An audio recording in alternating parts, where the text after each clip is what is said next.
hair color. So, Do I have to hit the word okay? Okay, no, it's all taken care of. Okay. Okay, welcome everybody. Nice to see you all showing up. Looks like we have Kathy coming in to join us too, so that's great. I thought I would just start with a quick introduction. Basically, if we can all start by muting our sounds so we don't get all the background noise and all that, that would be good. And then if you'd like to speak, just raise your hand. If you move your cursor down at the bottom, you can see the option to react, and one of them would be raising your hand. So you can do that if you want to speak, or just wave your hand in front, and hopefully I'll see you eventually and say, go ahead and unmute and talk. And there is a chat thing built in. I find it's difficult to look at a chat when I'm trying to listen to what people are saying and see everybody. So you're welcome to put things in there, but I won't guarantee I will see them. The next thing is just kind of a brief summary of what I had in mind. I thought it'd be good to start with just brief updates of where we are right now, what's going on in our lives that we'd like to share with everybody. And try to keep it to 5 minutes or something like that. That would be great. And then I thought we could go to just general comments and questions. Gil had mentioned a couple of questions, such as what major hurdles or surprises have you had since 1969? So that might take a while to go through that. And I added another one. What do you want to accomplish while you're still in this natural life? So that would be a chance to think about, okay, what do we want to get to while we're still here? And of course, we don't know how long we will be here. We may be all gone tomorrow. So who's to say? But anyway, so I think that's it. Let's get started with updates. Who would ever would like to start? Feel free. Wave your hand or whatever. Okay, I see Peter there. If you'd like to unmute yourself. Yeah, hi all. We've been living happily here in the Albuquerque area since I moved here in 1983. Joanne and I got married in 1989, and we've lived in our Corrales house now since 2000. And we're thinking because it's getting bigger and we're getting older and less able to take care of everything physically, we're thinking of moving to Silver City, which is in the southern part of the state, and it's beautiful. It's in the mountains, right near the Continental Divide, so it's never too hot in the summer, nor is it too cold in the winter because it's fairly far south. It's only a few hours, like 3 hours from Tucson, so the friends that we have there, we could actually go and visit more often than we have in the past. We have an RV now. We bought 3 years ago, and we have been taking from March through October. We've been taking anywhere from 5 to 10 day trips in that RV once a month, and we have seen a lot of beautiful scenery. We go up to Colorado in June, July, and August, and anywhere else the rest of the months. And we have seen some beautiful scenery. Our goal really is to visit as many national parks as we can reach before we can't travel anymore. And it's going to be until Joanne fully retires from her massage therapy business before we can take any longer trips, say across the Mississippi River. So we'll see how that works out. That's good. That's Thank you. for now. Thank you. Anybody else? Don. So I was a firefighter paramedic for 25 years, and then I grew flowers for 2 years. I was terrible at it. But I got a farm, and I built a barn on it with a woodworking shop, and that's really what I am as a woodworker. So I'm extremely fortunate to have that. I live in the city, right on the lake. I've got the most beautiful view in the city. It's a very small apartment, but a beautiful view, and I spend most of my time out at the farm anyway. And now it's winter, so I spend my winters in Florida. It makes me sound like a wealthy guy, which I'm not. But I've got a friend in Florida whom I live with in the winter only. In the summer, we have separate homes in Chicago. And my ambition in life is to see my granddaughter graduate from high school. I'm really hoping to live 3 more years. I'll need to live to see that.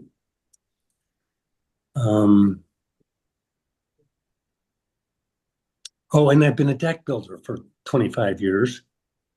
I'm a certified master deck builder, and I've built over 1,300 decks. I love to do it.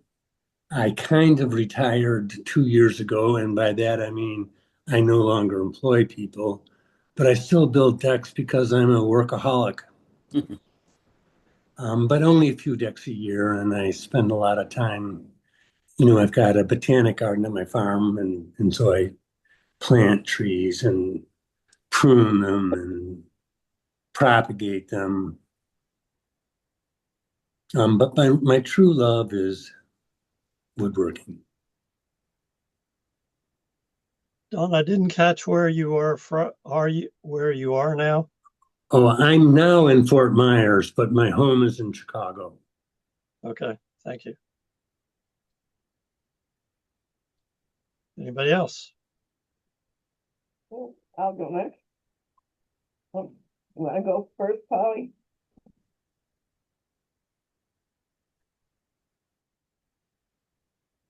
Can you hear Judy, me? you want to go ahead? You can hear me? Okay. Yep. Well, it's kind of been a long, lonely year. It's been a little over a year since Warren passed. And it's just been me and my youngest son still lives with me. I don't know what I'd do without him. But the other day I was showing a neighbor my wedding pictures, and I see 1, 2, 3 of you there. Gilbert was supposed to be my best man, and he got drafted. Mary Jane was my maid of honor, and Sony was in my wedding party. So it's kind of fun to see you guys. Karis was also in my wedding. Can't remember who else from the class. But anyway, it's been since last October that Warren passed, so it's just the year, and it was amazing because people started sending me cards on the anniversary of his death, which really surprised me. It was really wonderful. Today it was unseasonably warm. Tomorrow it's supposed to snow. So there you go.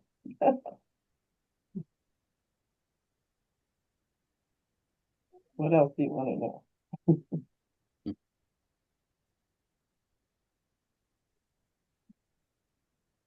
How many grandkids do you have now? I have one who's 15, I think. I haven't seen her since she was 4.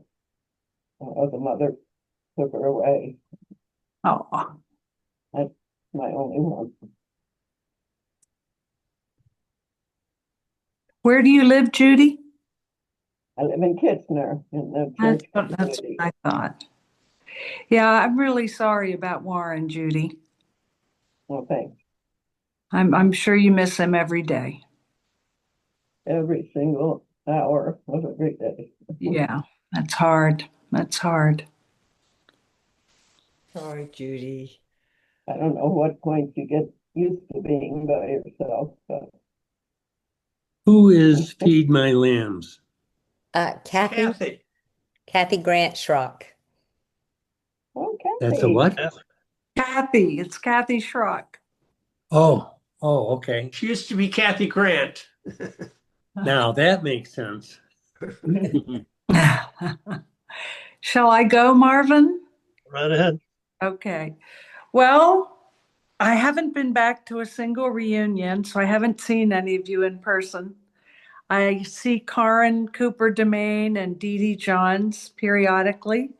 I moved out to go to Pitt in 1971, and I fell in love with Pittsburgh and have stayed here ever since.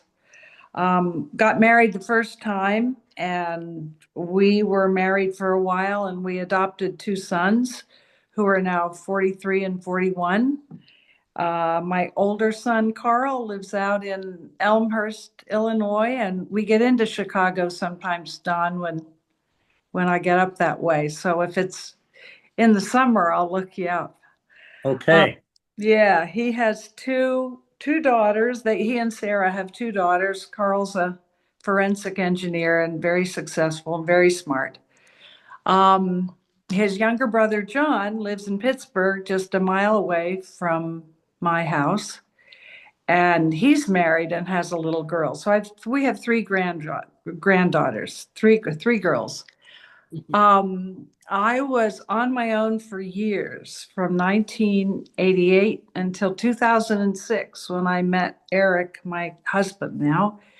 And it was really good to be on my own all that time. I learned a lot. I got really independent. I had just begun to think I would never meet another person who I would love. And I met Eric, and we got married in 2012. And Eric was married before as well. We both had what we call our practice marriages.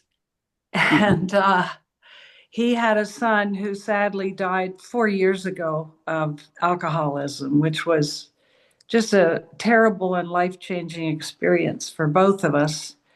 Eric is well over 30 years sober, so it was even more jarring for him to lose Max. But I've had a great life. I've lived in the same house in Pittsburgh since 1973. I left the new church after my mom died in 2012, and have found a wonderful church home in a local Presbyterian church that's highly inclusive and highly open. And Gilbert's son is married to one of the pastors there, which Wow. yeah. And I must have learned that on the last call, right, Gil? And then met his beautiful son the next day at a concert I went to at that church. So life is very good. I worked full time for years doing, well, I taught school for a while, and then I did arts administration, and then I did fundraising. Then I was an executive assistant to a very wealthy man who paid me so much money I was able to get my boys through college. And then when that job ended, I just resumed. I had always taught piano ever since I was in high school in Bernathen. So I kept teaching, and I'm still teaching today, and have 30 people a week tromping in and out of this house, adults and kids. And it's a great way to earn money for Eric and me to do all the traveling we love to do. So we travel, we garden, we read, we eat too much, we have a great social life. And we do a lot with our church, a lot of volunteer work there. So pretty good life. Thank you. That's great, Polly. Yeah, thanks. Anybody else?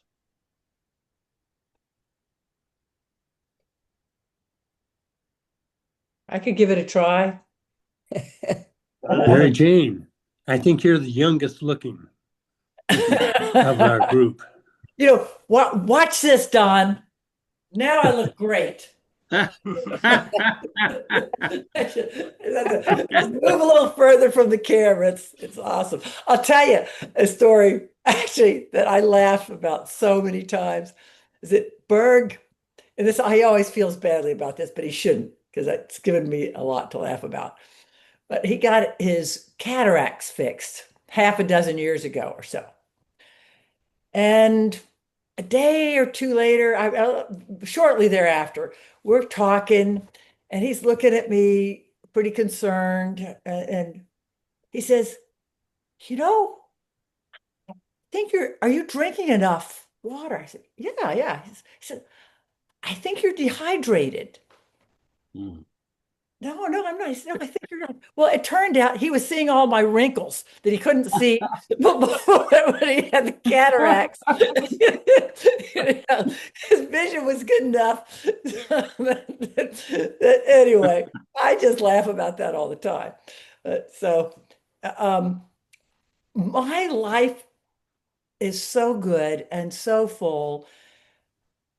And, to tell you what I do each day, I can't even, I don't know, the days just are gone. The days fill up and nothing mountain moving, earth shattering, but just good, simple things, I guess, is what it is mostly. And when I do get on Facebook, I just love to see your posts because you do a lot of things that I love. I love to be out in nature, walking, hiking, biking.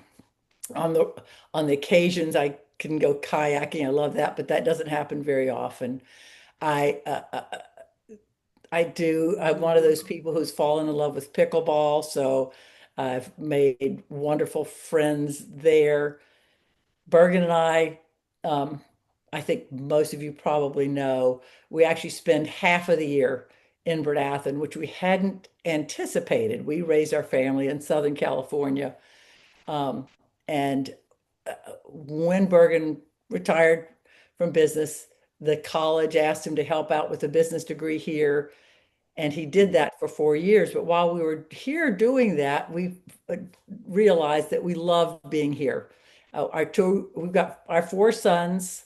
Uh, they're all married. I love my daughters-in-law, and they all have kids that I love. Our grandchildren, we've got 9 grandchildren in range in age from 6 years old to 20. Four of them live locally here. We see them usually on Sundays and sometimes during the week as well. But and then 5 of them live in Southern California. So those things I'm something that I've just been doing. It's fresh on my mind right now.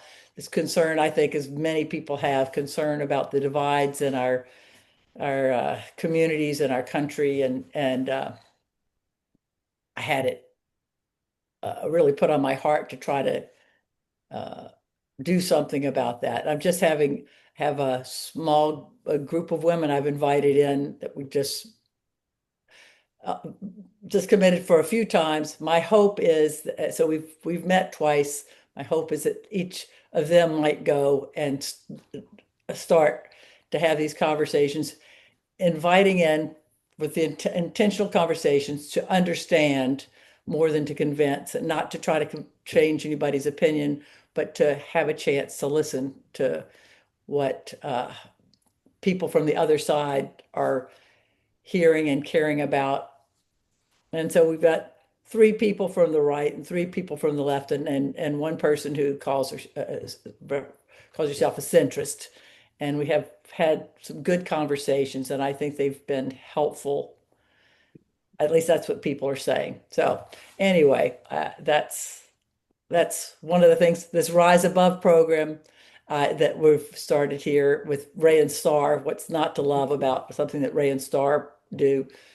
And Polly, we are active and involved in a wonderful church in Oceanside that's very inclusive and very a lot of outreach within the community service things that I love that as well. So I'm I'm I'm thankful, and my heart, for I know that there are people here in this room, in this Zoom room, Judy, as you shared, and I know others have had uh, real loss. I know Don, I think Did I understand that? Yes, my oldest daughter just died Yeah, in that was your beginning of daughter. September. So my heart just goes out to you guys. It was a very difficult thing, yes. I wish I And know. oddly enough, what was more difficult than my daughter's death was putting up with my ex-wife during the memorial service. She was she exploded with emotion and used me like a lightning rod. And I know it had nothing to do with me, but still, when somebody yells at you, it's hurtful. And at that particular time, it was especially hurtful. Mm. So I wasn't going to avoid, I wasn't even mentioning my children because I was trying to avoid that subject. But, it's fresh. And so you can't suppress it. I'm sorry. Yeah. Holding you in my heart at this Thank you. right now. So thank you all. It's good to see your faces and hear. Mary Jane, if you get a solution to the two sides, please send it to us all, okay? Oh, yeah. Sounds good. Sounds like a good idea. I think listening. I need to go now. I'm down here in Florida with my grandchildren. We're going over to a resort to have a vacation, but I'm doing well, and I fortunately have not had the experiences that some of you have with a loved one leaving. Years ago when my dad died when I was 19, yes, but not in the recent. So I really do agree for people who do it. But one of the weird things is we're all heading that direction. None of us are getting out of here alive. Well put, Don. Anyway, I really am happy to see you all and have a great rest of the discussion, but my hour has come, so I better run. See you later. Bye-bye. Okay, thanks, Thank Andy. you, Andy. Bye, Andy. Bye. Anybody else like to go forward? Sonny? Hi, everybody. Well, unlike Polly, I move around a lot. I counted up every single dorm room, every single apartment, and I've lived in 37 places. Isn't that ridiculous? So my husband and I have lived here in New Hampshire for 7 or so years, and I can put a strawberry plant in and wait a couple of years, and I'm still living here to be able to get the strawberries, Anyway, I've moved too much, but okay, about me. Coming up on my 50th wedding anniversary to a wonderful guy named Neil.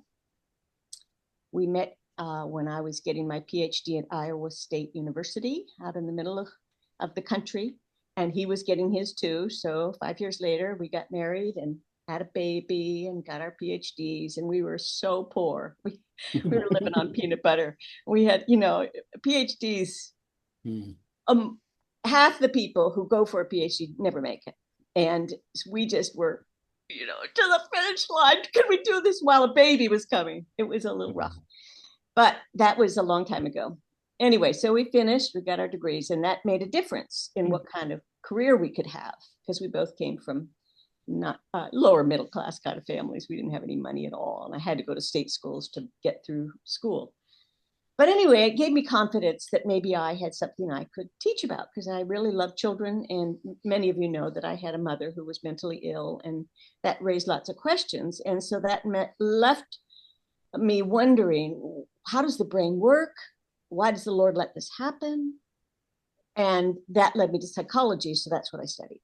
And I still keep learning. And luckily, the field of psychology keeps growing as a science, I guess you could say. And so I keep learning new stuff up in neuroscience and all kinds of things. So that's been fascinating. I just had a wonderful career. I loved it.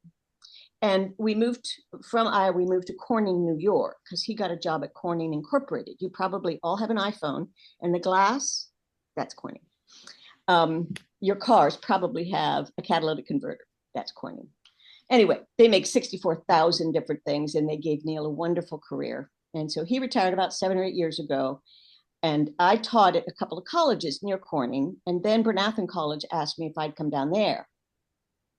So this is one of those moves. Okay, so Neil moved into an apartment. I moved into an apartment in Bernathen, and I got to work with Bergen, Mary Jane's wonderful husband, and Laura Nash, and a few others that you may know. And got to teach psychology there and start a psych department and everything. That was quite challenging and quite wonderful at the same time. Anyway, so Neil stayed in Corning, and I lived in Bernathen 5 days a week, and then we bought a house on a lake in the middle of the Poconos. And every week for 21 years, we did this back and forth, back and forth. Oh.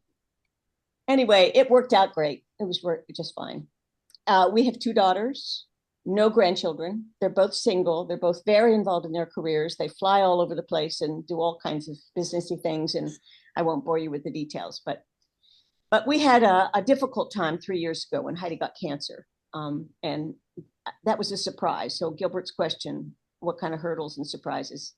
Because Neil and I, we're so healthy. The only thing I need is glasses. I mean, I don't even take medicine. So I'm feeling really lucky, but having a daughter in her 40s get cancer. So she was a trooper, and she's coming back. She still has to take all her medicines, but she is working again. So that's great. So sometimes life goes on and sometimes it doesn't, you know, sometimes they die and sometimes they don't, you know, but we have faced that. And that was a good growing experience. I listen. Huh? Somebody say something. Okay. Okay. One last thing is relationship to the general church. You know, I was raised a minister's daughter, taught at Bernathen College, right there in the middle of the Mecca. But I started to distance myself from the general church and become more interested in the Swedenborg Foundation. So when I retired, they asked me to be on the board. And then eventually I had learned a lot of conflict resolution tools over the years in psychology about how to deal with people who have differences of opinion. Now, Mary Jane mentioned political differences of opinion, but there's a lot of other things to argue about, right? So over the years, I've gotten trained as a mediator to help people who have different opinions in their family, in their church groups. So I've often helped ministers deal with their board or anyway. So they asked me to be the president of the board because they were having a little conflict, nothing earth shattering, but enough to make people go, hey, I don't want to go to a board meeting. So, and of course, then COVID happened in the middle of all that. So I had to do Zoom mediations with a dozen people for years. It was wild. But anyway, that was quite challenging and quite fun. So, it's interesting because last month I was asked by a bunch of women who know about Swedenborg, and there's this loose group called the Gathering Leaves, which is a group of women. It changes every couple of years, but they have a retreat about every 2 years. And I've been to a few of them across the years. And they asked me to give a speech about conflict resolution. So I have a bunch of notes. If anybody wants ideas, I've been accumulating them for 45 years. So if you want me to send you a digital version of them all, there may be one tool in there that you just love, and the rest of them are garbage. Throw them away. But they have been so helpful to me dealing with conflict in my family because of my mom. I worked in a prison for a while. Guess what? There's conflict in a prison. Dealing with Bernathen College and the general church and all their disagreements. So they are my well-worn tools. But they're all about interpersonal conflict resolution. So if anybody wants, just to ask Marvin for my email if you don't already have it, and I will send you the document. Mary Jane wants them. Okay, Mary Jane, you'll get them.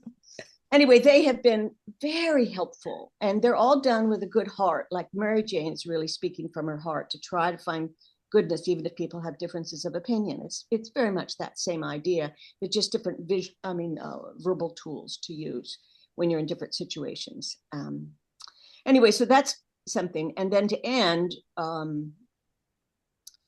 don't do any of that anymore. Now I sew at least 6 hours a day.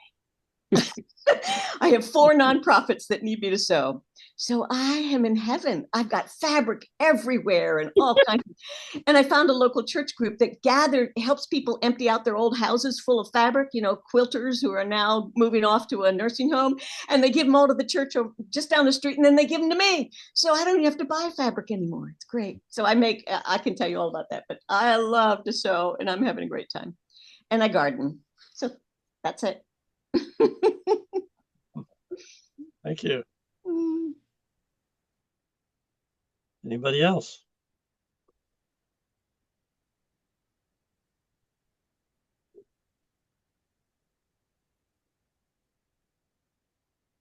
Marvin.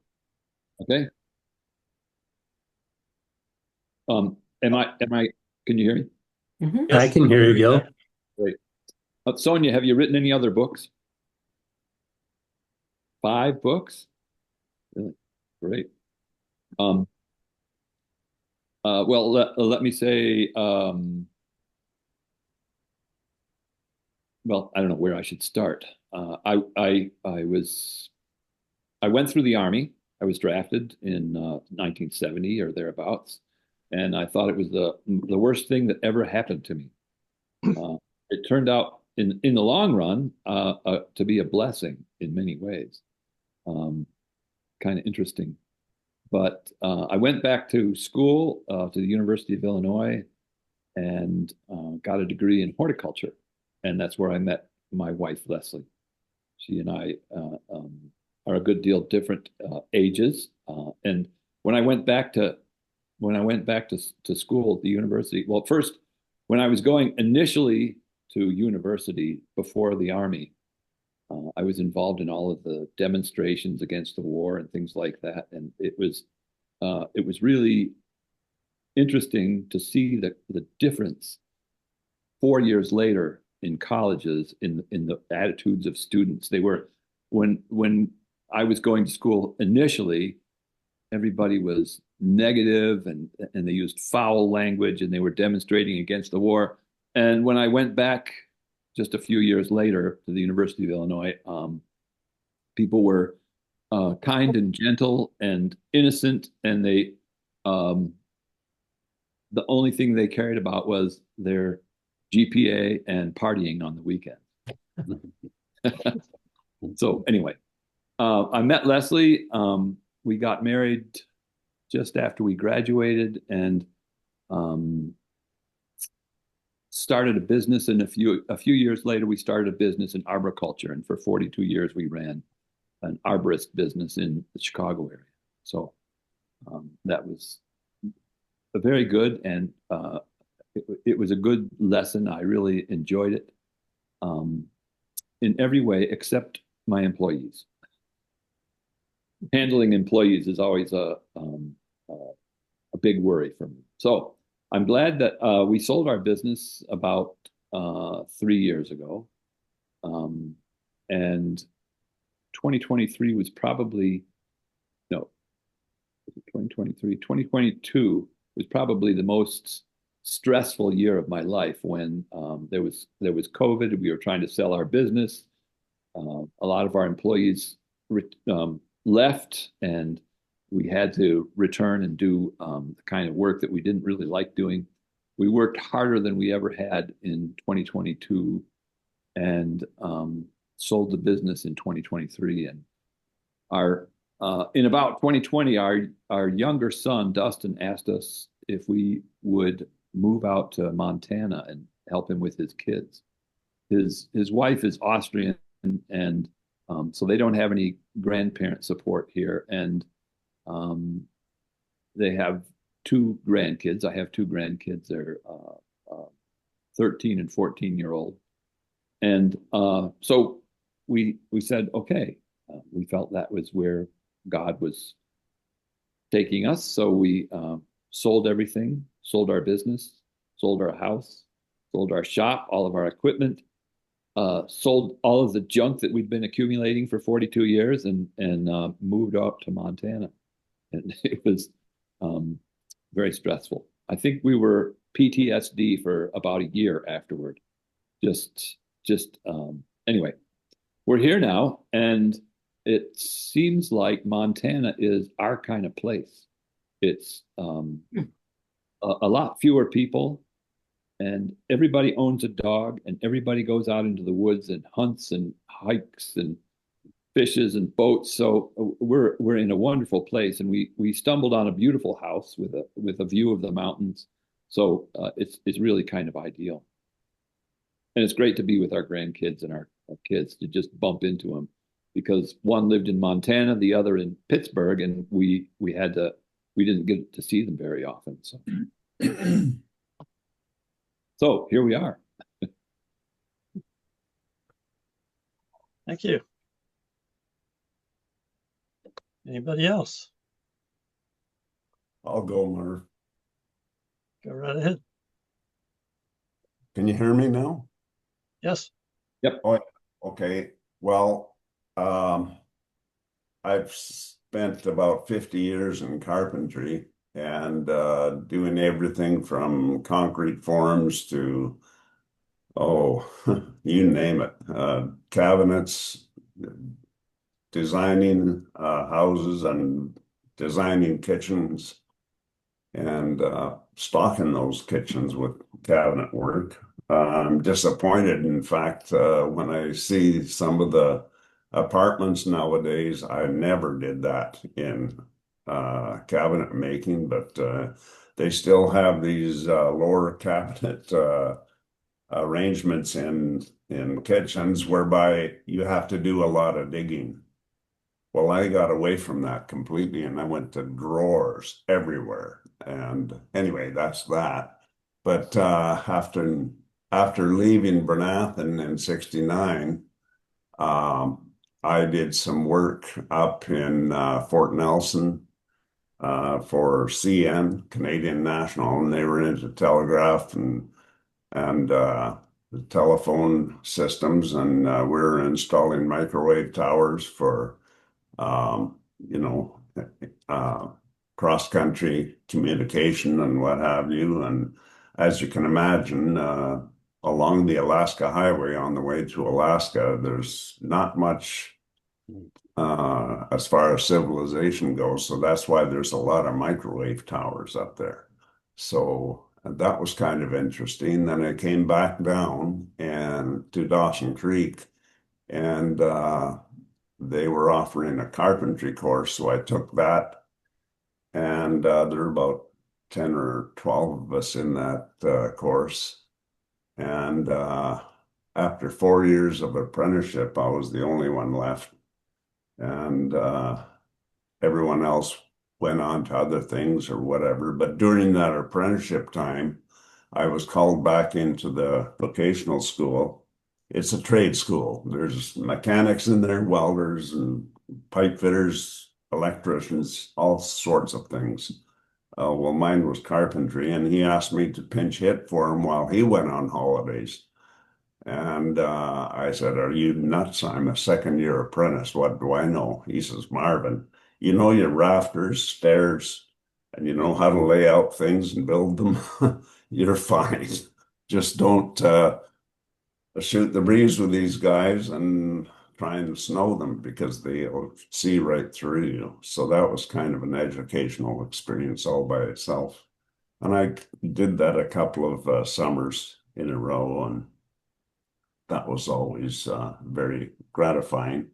But anyway, I did a lot of work through the Carpenters Union, working farm work and heavy construction. And again, the variety in construction is horrendous. It's huge. So anyway, I spent a lot of time doing that. And in about let's see, 73 or thereabouts, I got rid of my car and bought a pickup truck.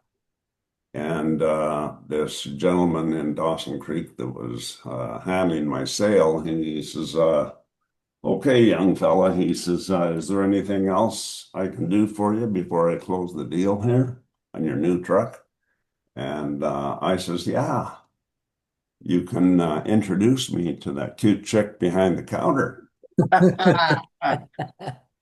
He says, "You stay away from her. That's my..." And if anyone knows me, they know I always listen. So anyway, we married in '77. We had 4 children, 3 boys and a girl. And my eldest son, he's got 2 daughters now and a little boy.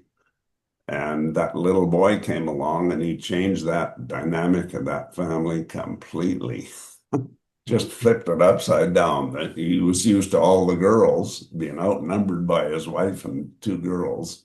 And now along comes the little boy, and he's 5 now, and the oldest girl is 15, and she's not really a teenager. She's like a young lady, and she's got the beauty that comes from her mother, who's Taiwanese, and they're just a wonderful family. They're a key group of people that make up quite an addition to our Cascadia group when we gather for church on Zoom, which is a lot, or if we do summer camps somewhere, and we all gather there. And as I said earlier, that we're spread all over the place. If you went from hooked a string from one end to the other, well, it'd be about a couple of 1,000 feet long, 1,000 miles long, I should say. And that's still quite a challenge, but we're never going to have a building that we can call a church because we're just too geographically spread apart. And we're not, as you might be aware or used to in the States, that if you have another community 50 miles away, that's great. Just zip over there in half an hour or whatever. But here it's hundreds of miles. Mm.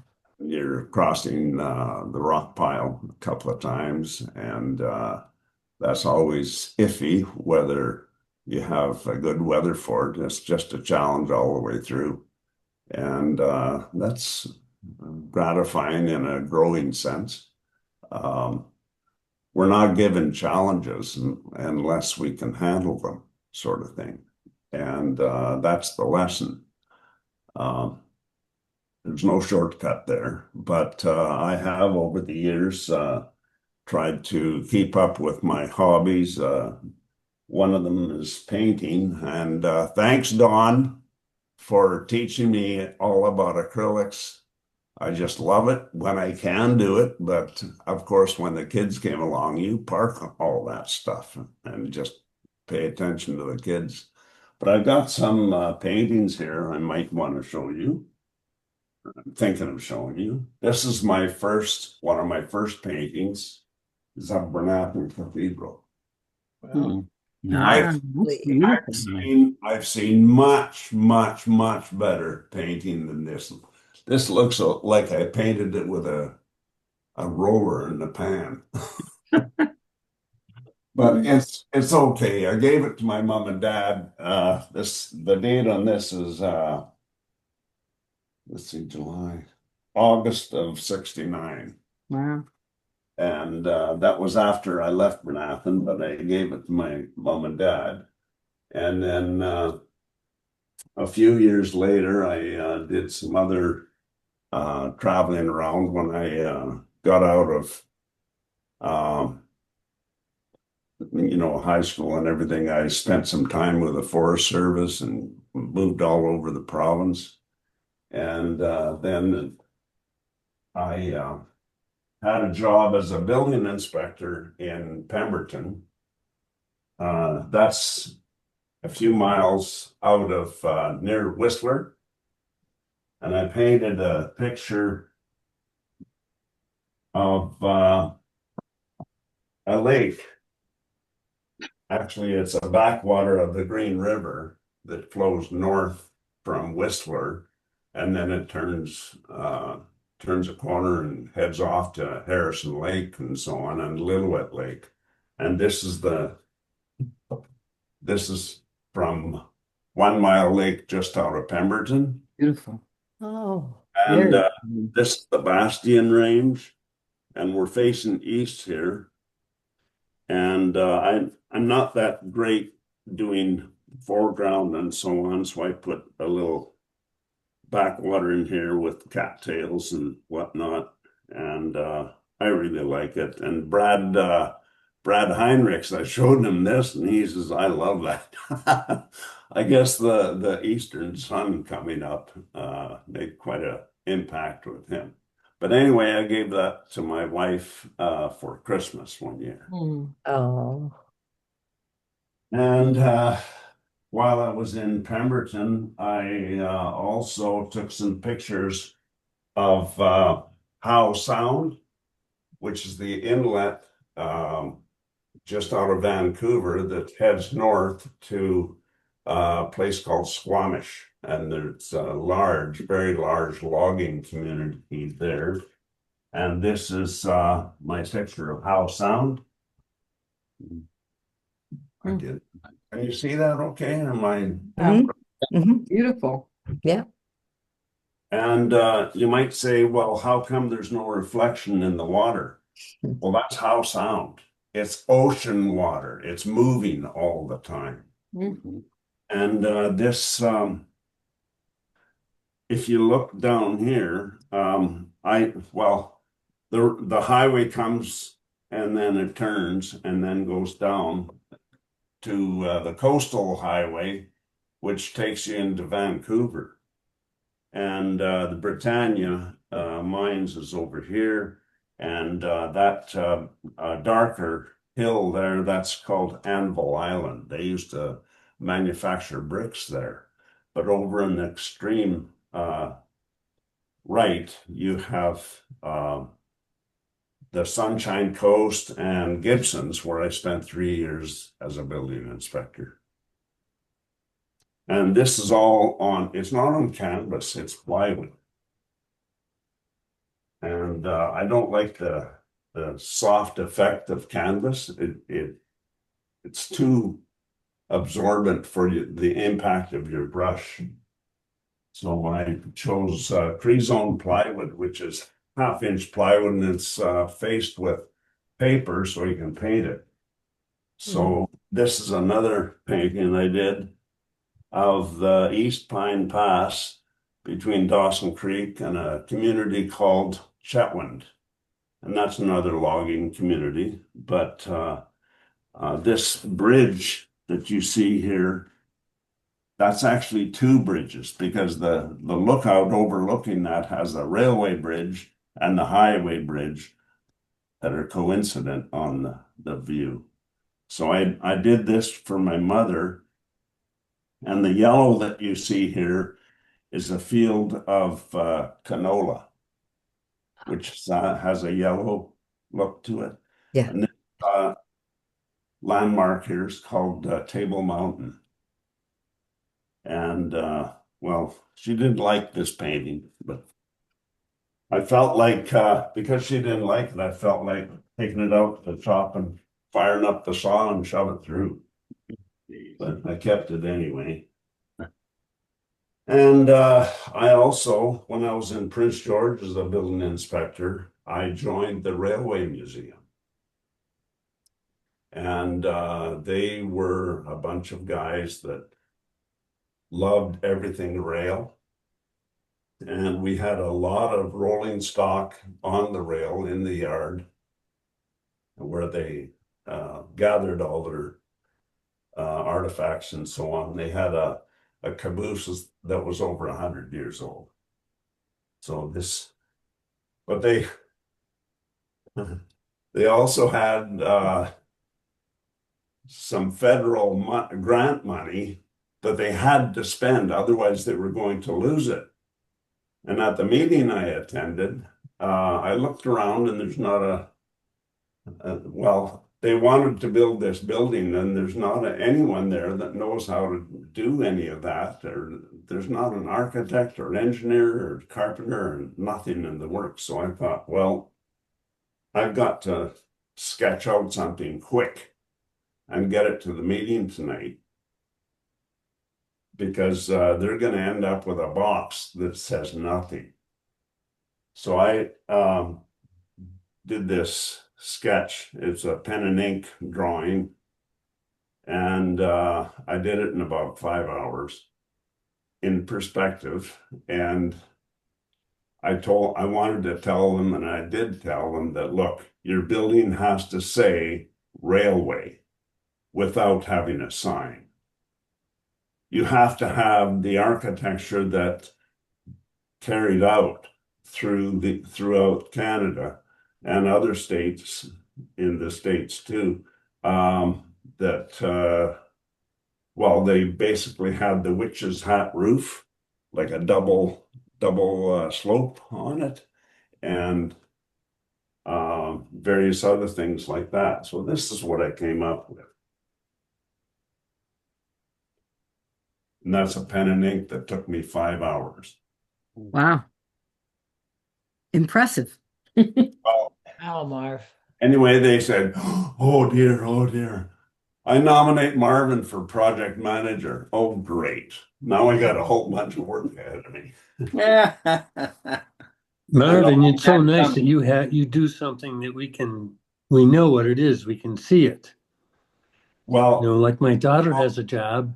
all these I have ships. no idea what it is. What's that? I'm sorry, Don? I said my daughter has a job that she's very good at, but I don't know what it is. I couldn't explain anything about it. But I can see what you do.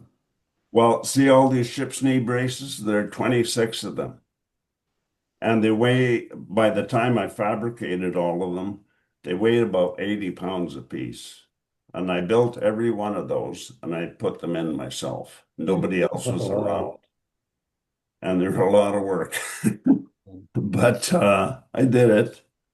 And I'm very proud of it. And I've carried that design of the ship's knee braces, to other buildings I've built too, with porches with no posts on the outer parts of the entry into the house, so you're protected from the weather all the time.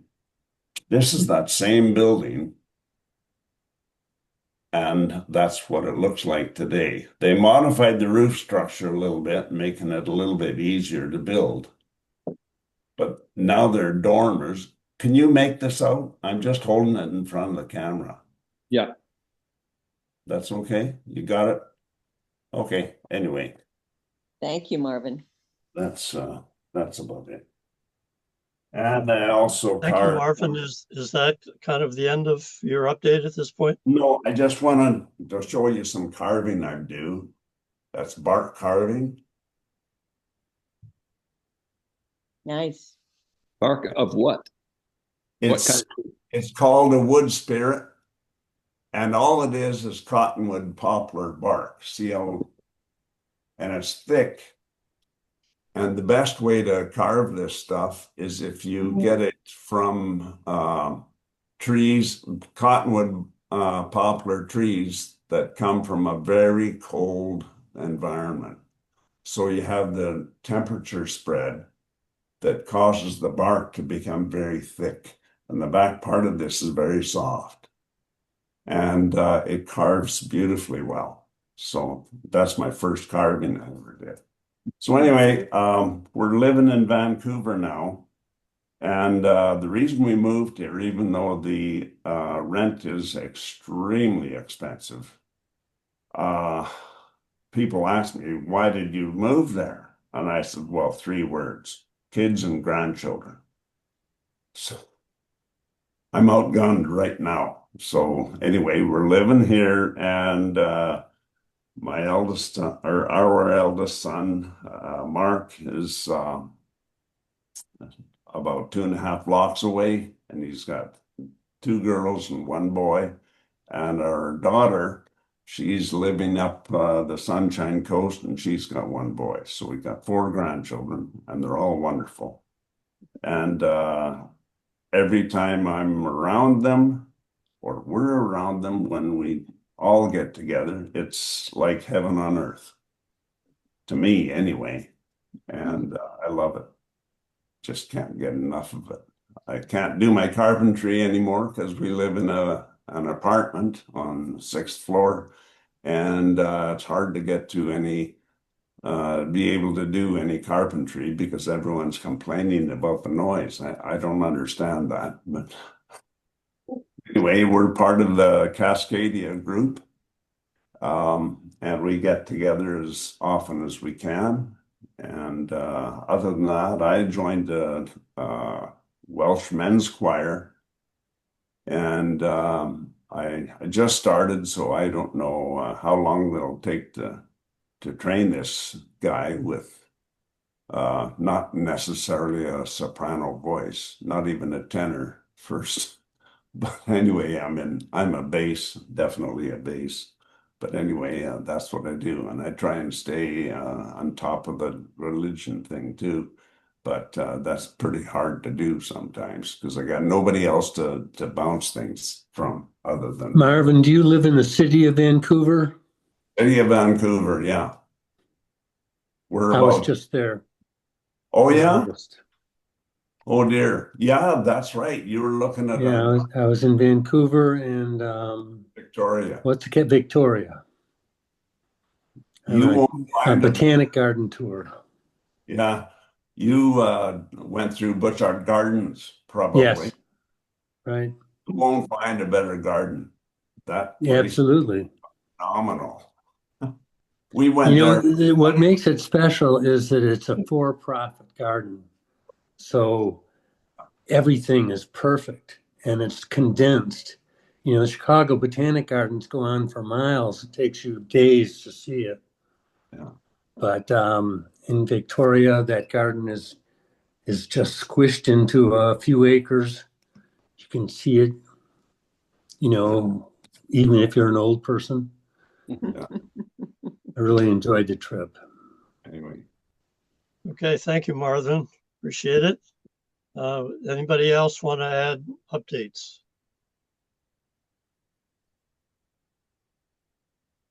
Kathy's hand is up. Yeah. Well, I have to Yeah. go soon, so I'll make it short, but I feel like my life is blessed. My husband and I been married 51 years, and we lived in Alaska for the first almost 4 years. So that's as close as we got to you, Marvin. And it was wonderful, but pretty far from family. So when we had an offer for a house in Kempton, we took it. We had 7 children, 5 boys, and then twin girls, and they're all married. We are expecting our 17th grandchild uh, before Christmas, and so I'll be in Glenview helping. Well, Naperville, somewhere near Chicago, helping with new baby soon. And for 23 years, I was a first and second grade teacher at the Kempton New Church School. And um, since I retired, I still end up at the school a lot, just volunteering because I love the children.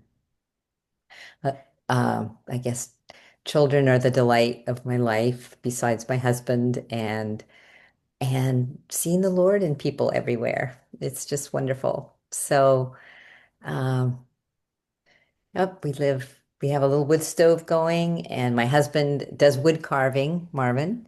He was a builder for many years, and now he does wood carving. He can still build, but not houses anymore. And we just had 3 of our kids live in Kempton. The rest are spread out, and we go visit them. But one of them just moved here, who used to work for Corning. Right.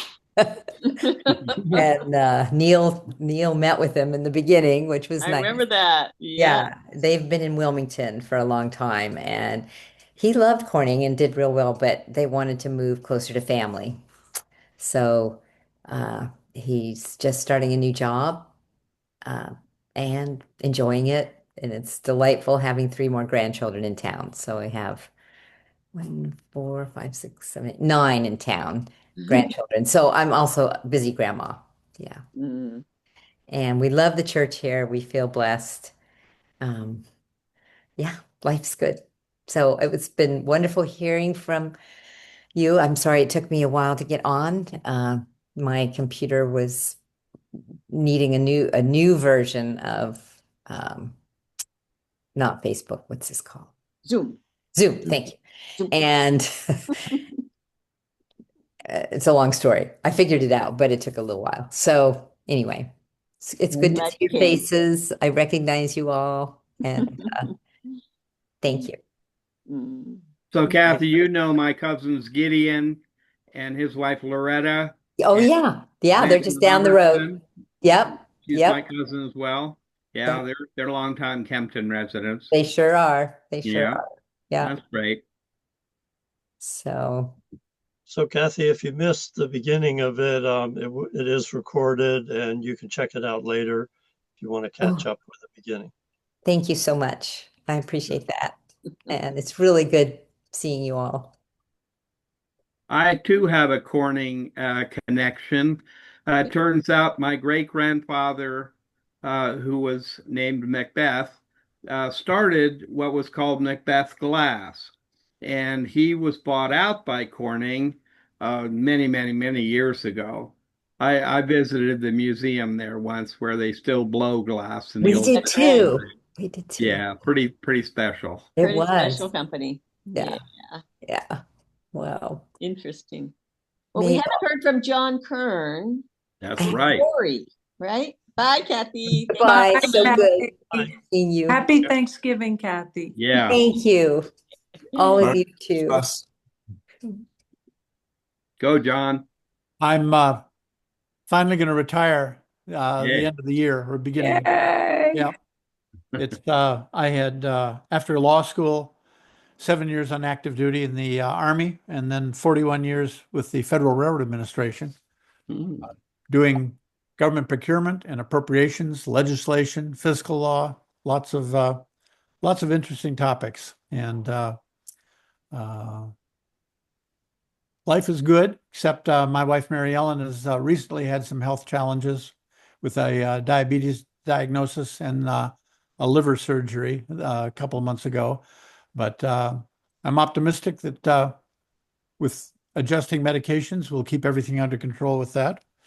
And I'm a long time fan of history and political science. And it's trying times right now, but if any of you watched the series that Ken Burns has just recently released on the revolution, you'll find that the human condition does not change much over time. That was really the first major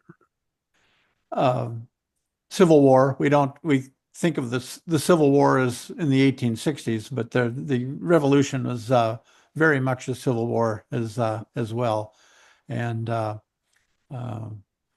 always think of my lawyer work as being disputes resolution. And when Sony was talking about resolution of disputes, I'm a firm believer in Swedenborg's teaching that all thought comes from affection. So you're never going to convince anybody based on facts alone. Right.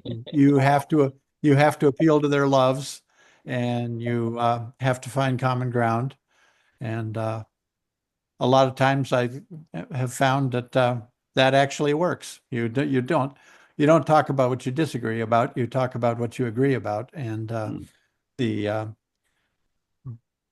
basis for me of legal solutions has been finding compromises. People have to feel that they take something away from an agreement, and you have to be adept at compromising. But we're looking forward to a new phase. I've got two daughters. My older daughter just recently married last year and is now living in Dublin, Ireland. She married the senior career diplomat at the Irish Embassy in Washington. Wow.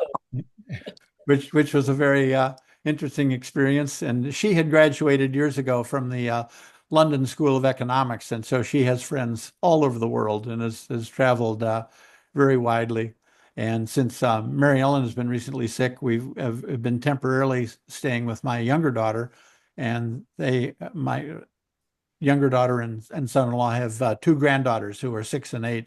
So it's wonderful having that exposure to them and on a day-to-day basis. So things are good. I'm looking up. I think we're not none of the things that we're facing are insurmountable, and I'm a firm believer in providence. It's certainly worked in my life, and it's wonderful seeing everybody. Thanks, John. You too, John. Sometime I want to hear what it was like to work for Pete Buttigieg. Oh, he's a great guy. I've got pictures with him, and Yeah. he's I don't think we've heard the last of him by any stretch. Good. Let's He- hope Good. not. Yeah. he was a very good leader, somebody who would listen and interested in the big picture. Yep. Good.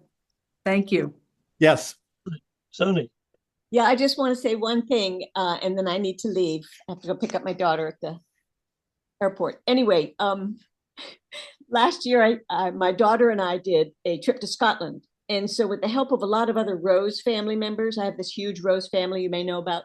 Anyway, a lot of them have gone over to Scotland to look for our roots.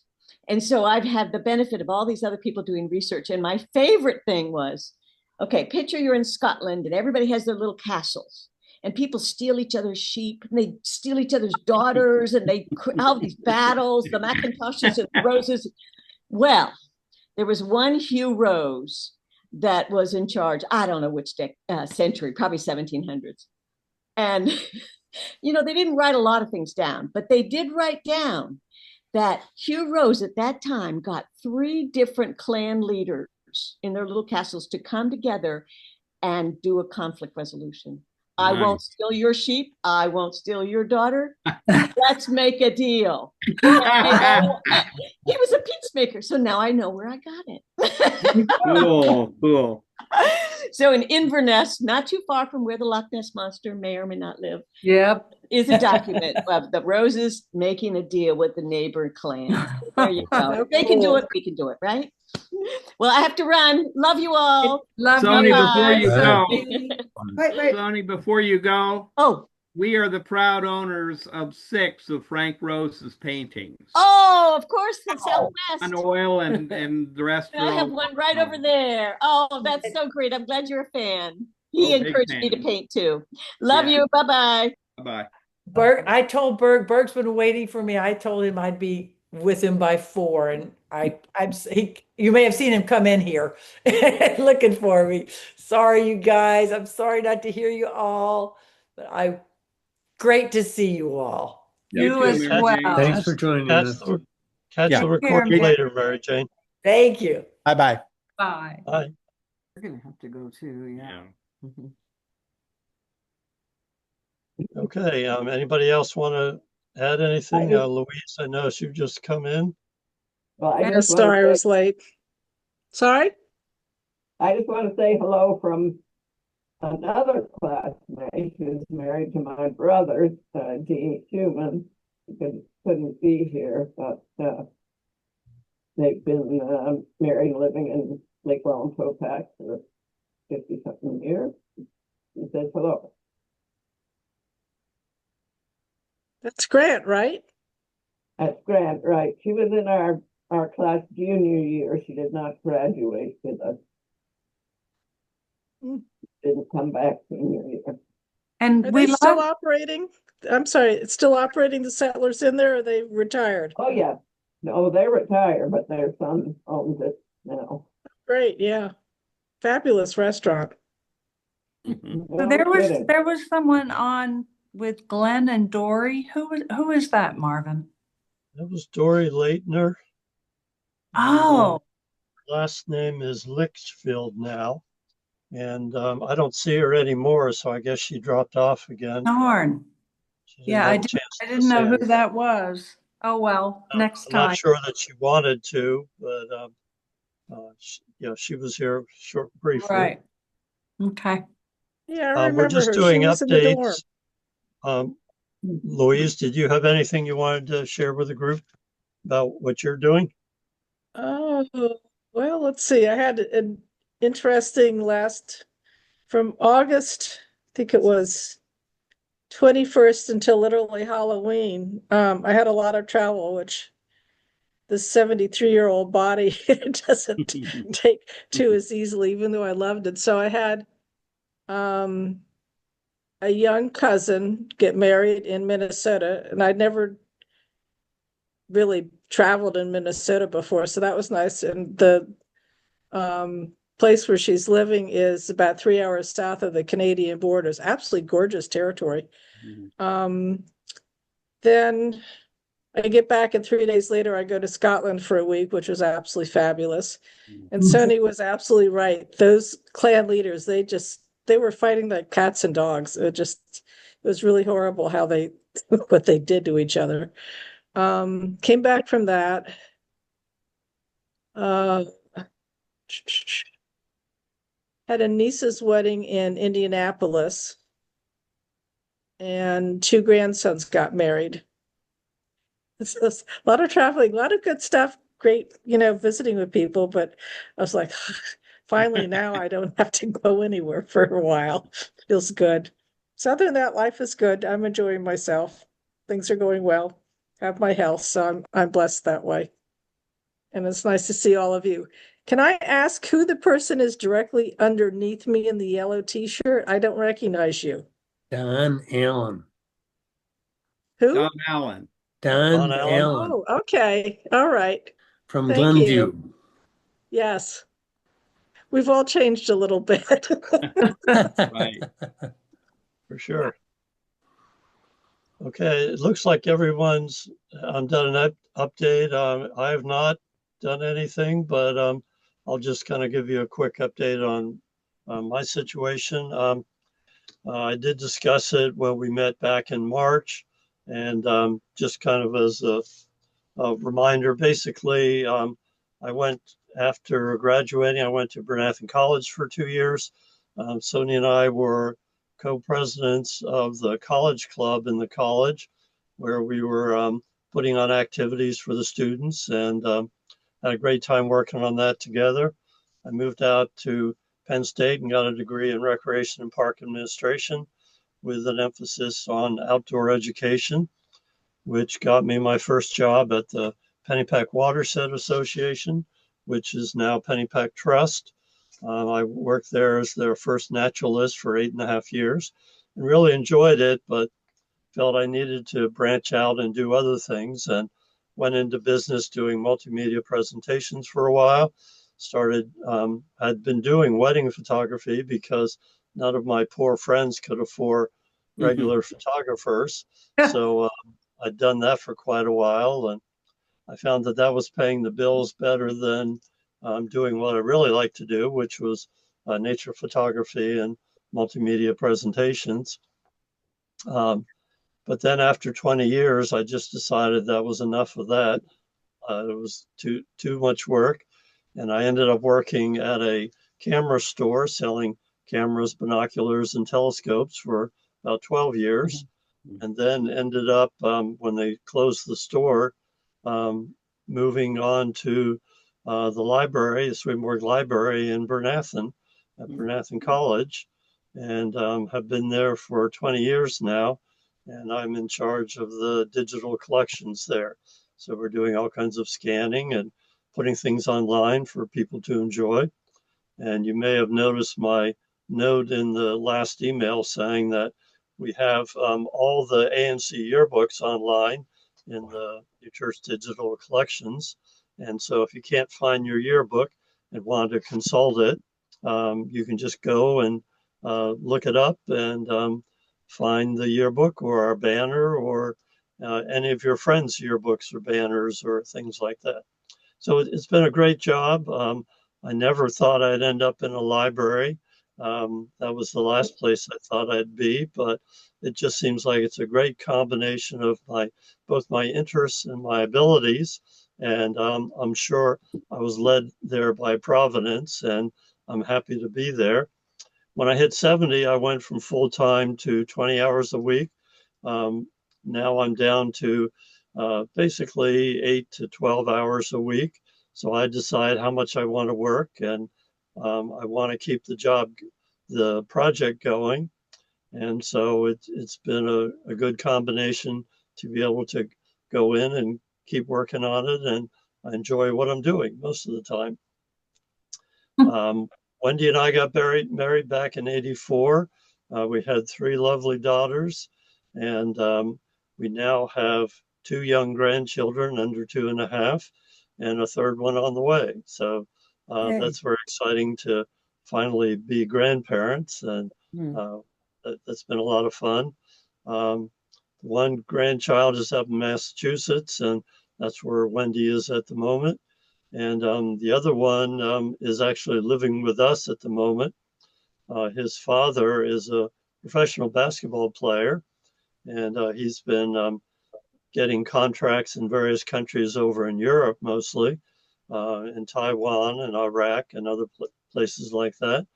And so they will spend the basketball season overseas and then come back from the summer, and they usually end up living with us, which they're doing now. My son-in-law tore his Achilles tendon at the end of the last season, so he's still living with us, recuperating, and hopefully he will get back into playing basketball soon.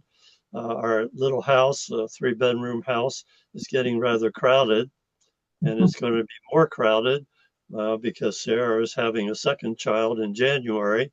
So that's going to be more of a challenge, but also a lot of fun too.